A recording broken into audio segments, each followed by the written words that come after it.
अब आपको एक बहादुर बेटे की कहानी दिखाना चाहते हैं जिससे आपको कुछ प्रेरणा मिले, जिससे देश की हर महिला सीख सकती है। और इस बहादुर बेटी का नाम है शिवा चौहान। शिवा चौहान भारतीय सेना की पहली महिला अफसर है जिन्हें दुनिया के सबसे ऊंचे युद्ध क्षेत्र यानी सियाचिन की कुमार पोस्ट पर तैनात किया गया है। यह पोस्ट समुद्र तल से लगभग 15,500 फीट की ऊंचाई पर है और यहां इस वक्त तापमान -27 डिग्री सेल्सियस है। सियाचिन में रहकर देश की सेवा करने के लिए शिवा चौहान ने बहुत मेहनत की है, बहुत परिश्रम किया है और इसके लिए उन्हें सियाचिन के बैटल स्कूल में 1 महीने की कठोर ट्रेनिंग दी गई। और इस ट्रेनिंग के दौरान जब उन्होंने शानदार प्रदर्शन किया तो उन्हें सियाचिन में इस मुश्किल पोस्ट पर भेजने का फैसला किया गया और यह फैसला ऐतिहासिक था। जुलाई 2022 में शिवा चौहान ने कारगिल विजय दिवस के मौके पर सियाचिन युद्ध स्मारक से कारगिल युद्ध स्मारक तक 508 किलोमीटर लंबे साइकिलिंग अभियान का नेतृत्व किया था। यानी उन्होंने इतने लंबे सर्किट में साइकिल चलाई और उनकी जिंदगी में कई मुश्किल पड़ाव आए, लेकिन वो कभी कमजोर नहीं पड़ी। 11 वर्ष की उम्र में उनके पिता की मृत्यु हो गई थी, लेकिन उनकी मां ने कभी उन्हें पिता की कमी महसूस नहीं होने दी और अपनी बेटी को मुश्किलों से लड़ना सिखाया बचपन से ही।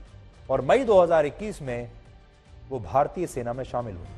हमारा समाज आज भी महिलाओं को पुरुषों की तुलना में कमजोर समझता है और ऐसा सोचा जाता है कि एक महिला को इस तरह के काम नहीं करने चाहिए। एक महिला को या तो टीचर बन जाना चाहिए या बैंक में काम करना चाहिए, ऐसी नौकरी करनी चाहिए जिसमें 9 to 5 की टाइमिंग हो, शाम को घर आ जाए, परिवार का ध्यान रखे और इसके बाद महिलाएं अपने घर को भी संभाल सके। लेकिन अब ये सोच और ये सूरत दोनों बदल रही है।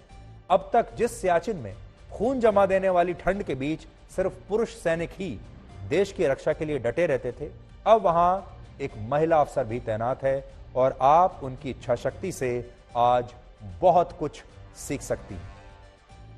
तस्वीरें आप देखिए, ये वो जगह है जहां पर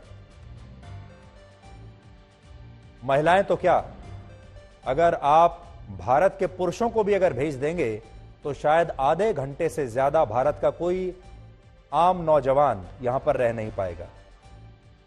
मैं खुद सियाचिन कई बार गया हूं और जिस पोस्ट पर इनकी तैनाती हुई है उस पूरे इलाके में मैं गया हूं, मैंने उस इलाके को देखा है और मैं आपको बता सकता हूं ये वो इलाका है जहां जाने के बाद आपका खून जमने लगता है और ये वो इलाका है जहां पर अगर आप भारत के युवाओं को भेज देंगे, भारत के किसी भी पुरुष को अगर आप भेज देंगे तो यकीन मानिए आधा घंटे से ज्यादा वहां टिक नहीं पाएगा।